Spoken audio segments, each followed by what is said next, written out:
weakness. Do I have weakness? I am nothing but weakness. I'm not naturally strong or fast or flexible. I'm certainly not the smartest person in the world. I get emotional over stupid things. I eat the wrong foods. I don't sleep enough. I procrastinate and I waste time. I care too much about meaningless things and not enough about important things. My ego is too big. My mind is too small, often trapped inside itself. Now, all that being said, I have a saying. A person's strength is often their biggest weakness, but their weaknesses can become strengths. Success, guys, a very, very lonely road, man. Along that road, you're not going to see too many friends. You see your shadow most often. You got to trust in the heart of hearts. Inside what you're doing, what you believe in is a worthy cause, a winnable fight. I wish I could tell you you're tired, go take a break. I wish I could tell you tired, rest for a year. I wish I could tell you that it's gonna get easier. I wish I could tell you it's gonna get easier. I wish I could tell you that if you just keep going, it's gonna get lighter. I dare you to take a stand today to say no more. I will no longer accept this for my life. I dare you to take action today. I dare you to write your goals down and get someone to hold you accountable. I dare you to hold yourself accountable. I dare you to give up everything that is keeping you from your dream, to say no to all the negative influences. I dare you to pick up a book instead of a drink. I dare you to work harder than you think you did yesterday. I dare you to prove them wrong. I dare you to prove yourself right. I dare you to stand up as a man or as a strong woman, as whoever you are, and declare that you are going to claim a bigger and better life for yourself. When you get to the point where enough is enough, when you get to the point where it hurt real bad, when you get to the point when it's over, when they're tired, when they're frustrated, when they're ready to give up, when they spent their last dime, that's when they get started. But what you cannot do is you cannot quit during the process. You cannot give up because it ain't what you see. You cannot give up. Pain is there to make you better. Without struggle, there can be no victory. And let me tell you, when you've been through pain, when you've fought for where you are, you ain't gonna let anyone take away what you got. When you've earned it and paid your dues and suffered and failed, been hurt and been down, and you get back up, when pain and struggle comes to face you again, you look it in the face and stand it down. Because you've been through too much. You're too strong now. Everything that has happened to you up until this point has made you who you are. And it will continue to mold you into who you will be.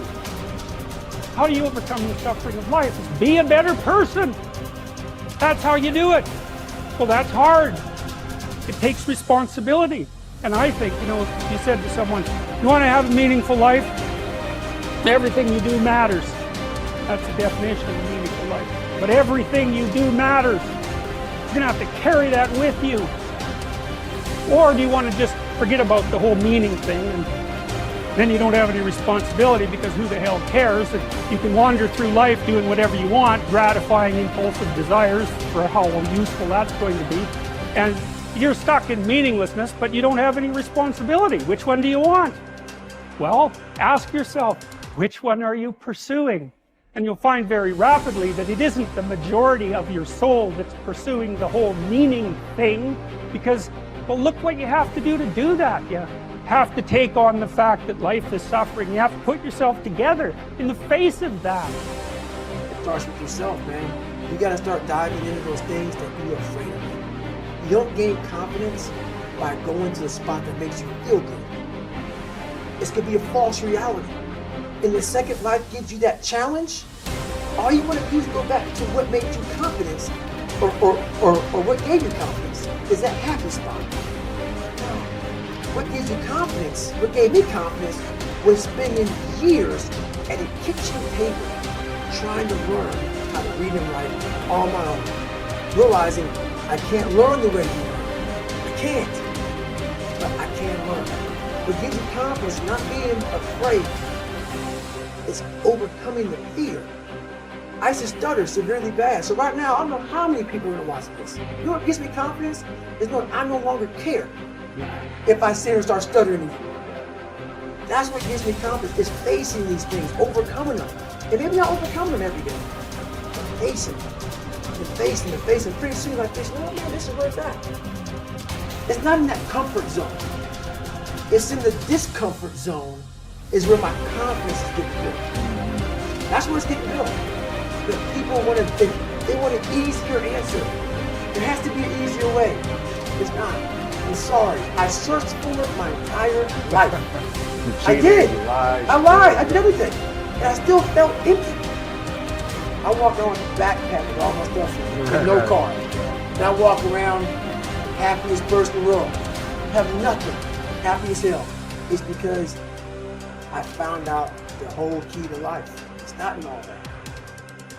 Have to face yourself. So many people live to be 100 years old and they die miserable, having everything, because they never examine. I call it my live autopsy. You never examine this. Happiness, peace, enlightenment, it's all up here, man. It's all up here.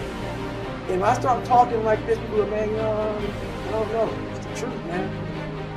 It's all up here. You just got to be willing to go and face it. And that's the hard part. Attitude is a reflection, a result of a person's will. It is incalculably powerful. It can bring about marvelous results for us, but we need to train it patiently, day by day. Now let's talk about the attitudes of people who are successful.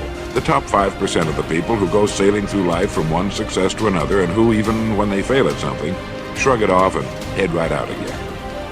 No matter who the person is or what he does, men and women in sales, business executives, people in all the professions, wives and mothers, students, top people in the armed forces, public servants, men and women in the service of religion, working men and women in all fields of endeavor, wherever you find a person doing an outstanding job and getting outstanding results, you will find a person with the right kind of attitude.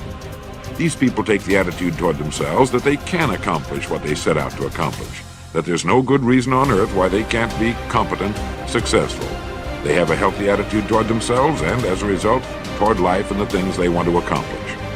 And because of this, they achieve some remarkable things, and they come to be called successful, outstanding, brilliant, lucky, and a lot of other things. They're quite frequently no more brilliant or outstanding than the majority of the people by whom they're surrounded.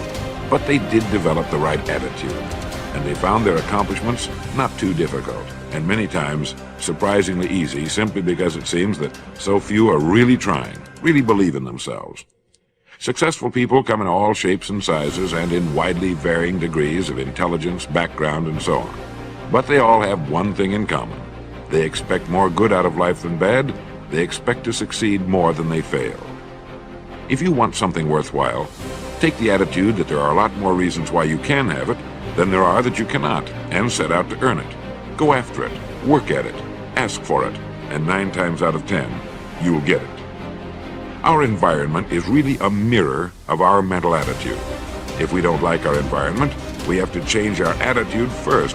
Your ability and willingness to discipline yourself to accept personal responsibility for your life are essential to happiness, health, success, achievement, and personal leadership. Accepting responsibility is one of the hardest of all disciplines, but without it, no success is possible. The failure to accept responsibility and the attempt to foist responsibility for things in your life that make you unhappy onto other people, institutions, and situations completely distort cause and effect, undermine your character, weaken your resolve, and diminish your humanity. They lead to making endless excuses. There is a direct relationship between the acceptance of responsibility and the amount of personal control you feel you have over your life. This means that the more you accept responsibility, the greater sense of control you experience. There is also a direct relationship between the amount of control you feel you have and how positive you feel. The more you feel that you have a high sense of control in the important areas of your life, the more positive and happy you are in everything you do. When you accept responsibility, you feel strong, powerful, and purposeful. Accepting responsibility eliminates the negative emotions that rob you of happiness and contentment.